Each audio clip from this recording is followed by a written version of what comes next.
welcome back. My name is India and I happen to read a lot, and welcome to April.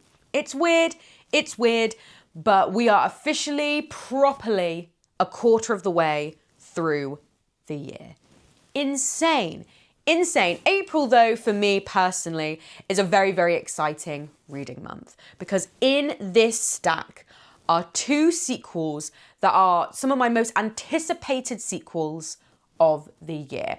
So while time moves on slowly and I get existential every monthly wrap-up TBR video, what actually is in store for me in April is very, very, very exciting. So the first book that I will be reading in April is actually a book that I'm going to start. I'm filming this at the end of March. It's the one I'm actually going to start before I head off to my food shop. And that is The Natural History of Dragons by Marie Brennan. This is the book that has been chosen for my book group to discuss at the very beginning of May. And I will be audiobooking this one. So this follows a woman in, I believe, Victorian times, and it's her diaries as she goes and researches about dragons in alternate Victorian England, and it's all alternate Georgian England. I actually now can't remember, hold on. And it is her memoirs of her time doing that. She goes against kind of societal expectations, what it is to be a woman in Victorian times, what it means to be an older woman in Victorian times. One of the people that attends my book group has been promoting that book for us for months. So we finally have chosen that one. He recommended the audiobook because it really feels that you are with Lady Trent as she's narrating the book for you, and like the narrator does a really, really good job. So I am going to be audiobooking that one. We have 3 graphic novels / mangas that I want to tackle in April. The first one up is Spy Family Volume 3. I need to get back into reading Spy Family. Spy Family is a series that follows 3 people. You have Twilight, who is a world-renowned spy. Her name's Yor, who is an assassin, and a young girl called Anya, who is a child telepathy genius. And Twilight, the main spy, has to infiltrate this school to learn things about brimming civil war. And he is told that the only way he is going to get access to this specific person connected through this specific school is if he creates a fake family and enrolls their fake child. So you have 3 people who all have secrets that they're not telling each other, who are all joining this family for different reasons, and trying to portray to everybody that they are a legitimate family. It's very, very fun. It's full of spies, action, comedy. I read the first volume on a flight in Amsterdam, and then I read the second one like a year later, and it's just been ages since I've read the third one. So I want to get into this properly. I might be tempted actually to just read the first 2 volumes before I read this, so I can actually properly get back into the series. Then we have Snow White and the Red Hair. This Snow White with the Red Hair is a fantasy series. The first volume was very loosely inspired by the Snow White fairy tale, emphasis on very loosely, but it follows our main character, whose name I've also now forgotten, Shirayuki. Shirayuki is a aspiring apothecary, and she ends up saving the life of a prince, and he brings her to be a royal apothecary and learn in the castle that he lives in. It's about their blossoming romance. Where we're at in the series, this is volume 5, is that the prince that she's in love with, whose name is Zen, his elder brother has come back and is distrustful of Shirayuki and is trying to build a wedge between them.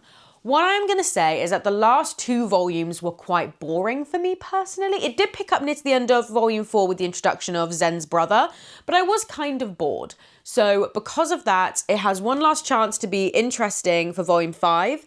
And if it's not, I'm going to DNF the series, put my time and energy into all the other series that I've got ongoing. So this is a final chance volume for Snow White with the Red Hair. Then we have Persepolis by Marjane Satrapi. This is a memoir graphic novel about her life living in Iran. And I think this is a very poignant time to broaden my horizons of Iran in certain ways. And I think, I've heard a lot of great things about this. It's been on my shelf for a long time. It's time to dive in and see what my thoughts are. And really interesting art style, which I really, really like.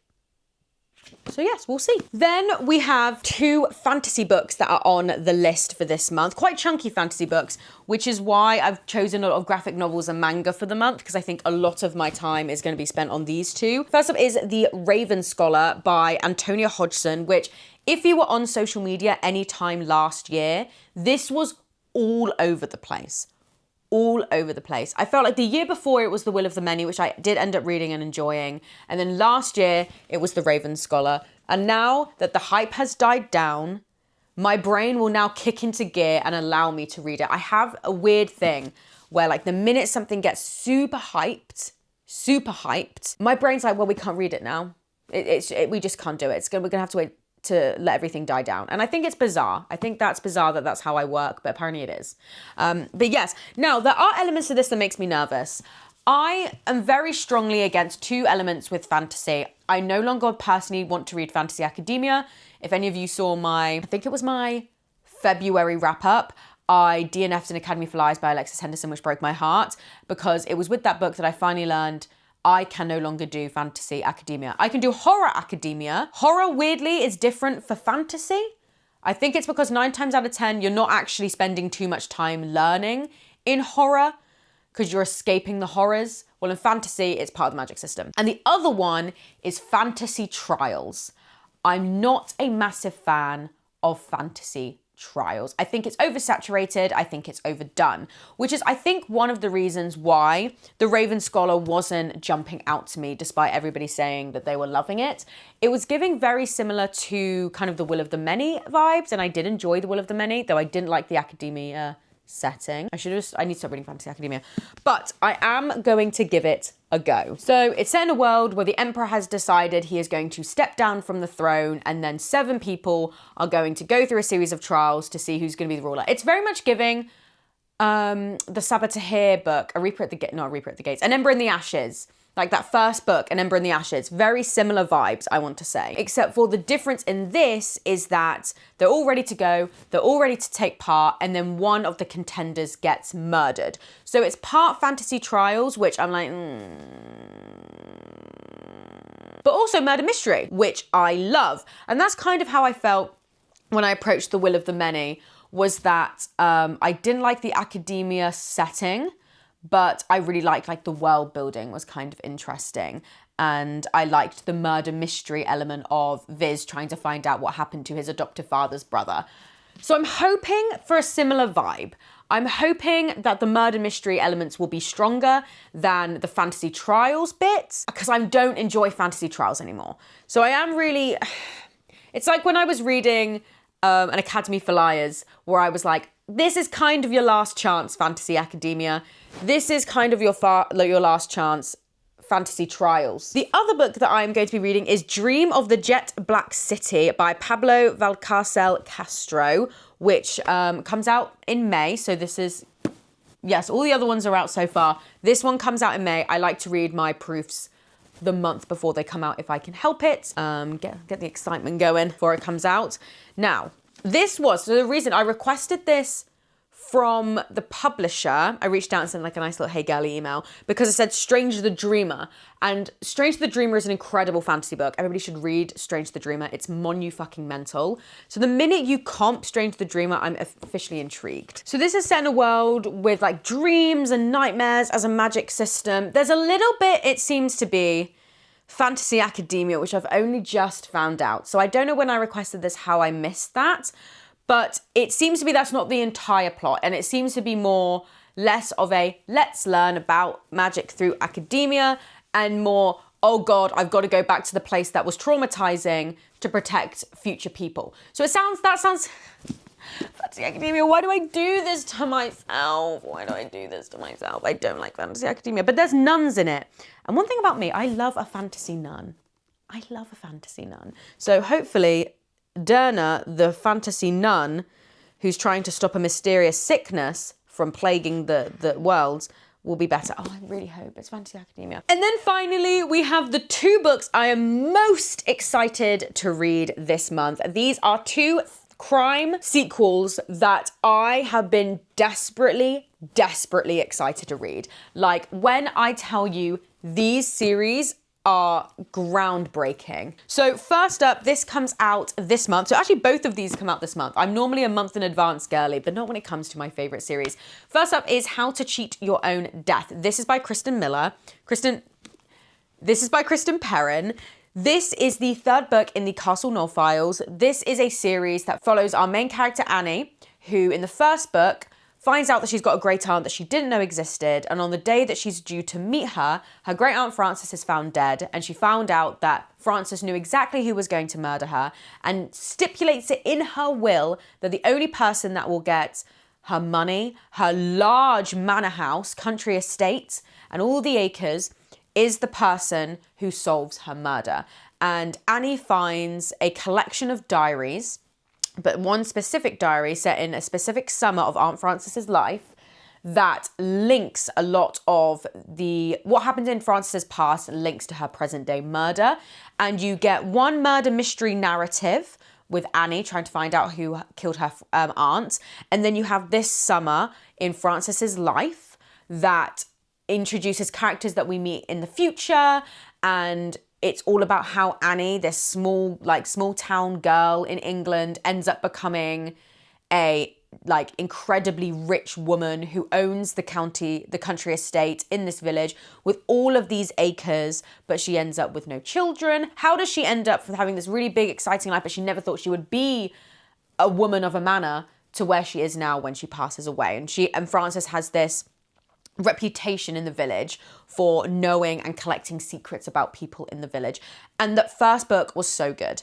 The second one follows on, and again, so good. We see all these characters we meet in book one, they become important in ways that you couldn't really understand in book one. And there's foreshadowing in book one that pays off in book two. It is beautiful. So I'm very excited to read this one. This one follows Annie, who's going back to London to spend some time with her mum. And when she gets there, her mum's kind of protege, Fliss, is found dead, murdered in a very similar way to one of Frances's very good friends was killed in the 60s. So there seems to be a kind of similar way of killing that connects again to another diary that Frances wrote. So I'm really, really looking forward to this. The only thing that makes me a bit nervous is we're setting this in London rather than Castle Knoll, which makes me think, is it going to hit as hard when we remove, what are we going to get from Frances' backstory? Because what I will say is I really like Annie, and I really like Annie's stories, and I think she's a lovely character. But it's great Aunt Frances's diaries, and you still don't know how this woman got to where she is. And that kind of questions are really, really good. So I'm very excited to read this. It's, pretty much going to read that the minute the 1st of April rocks around. So very excited. And then the next one, and if any of you saw my top 10 books of the year last year, not last year, in 2024, you will know that my favourite books of that year was an entire series that I'd read for the entire year, and that was the Ernest Cunningham series by Benjamin Stevenson. And we have his most recent book. This comes out this month. It is called Everyone in This Bank is a Thief, and it follows, for those of you who don't know, the Ernest Cunningham series follows Ernest Cunningham. He is a how-to guide, how to write thrillers, how to write cozy crime kind of writer. He writes pamphlets that he sells on Amazon to budding writers. That's his job. And one day he goes to a family reunion in a ski resort in Australia. In classic murder mystery fashion, snowstorm hits, somebody dies, and he ends up trying to solve the murder. And then the second one is set on a train with a bunch of well-established crime authors, and one of them dies. And then he did a cool Christmas spin-off where there was 24 or 25 chapters for each day of Christmas, and there was a big defining evidence in each chapter, and it was really, really cool. What I really like about Ernest Cunningham's writing is that it's incredibly meta. Ernest Cunningham's writing? Benjamin Stevenson's writing. It's very, very meta. He will reference things that are going to happen in future chapters, or he'll say, I mentioned the name of the murderer 56 times. And then about halfway through the book, he'll go, as you see, Great Aunt Frances, for example, has been mentioned 89 times, so you can discount her. Or I'm going to say to you guys, I've made a lot of bad decisions during this case, and you're going to hear about them in chapters 4, chapters 20, chapters 30. And I think that's so incredibly interesting and a very inventive way to go about crime writing. I love things that reference themselves. I like somebody who clearly knows the crime genre and can twist and turn it in a way that's really inventive. And I think Benjamin Stevenson does that. This one in particular follows a bank heist. Follows Ernest. He's going to the bank gets shut down, bank heist is happening, and somebody ends up murdered. And everybody that is in that bank is now a suspect, and that more than one person had a plan to rob the bank. One of these people is a murderer. Some people aren't even trying to rob money in the bank, but they're trying to rob something else in the bank. These characters are all connected in a weird, twisty way. I'm very, very excited. I have a lot of faith that this book is going to be good. So let's hope Benjamin Stevenson knows what he's doing. But there we go. These are all the books that I plan on reading in April. I think this is a very, very good stack. I do really like the look of this. I think we've got a good balance of different genres. And yeah, I'm just really looking forward to diving right in and seeing what April has in store. Let's hope I don't DNF as many books as I did in March. More on that in my TBR, but in my wrap up.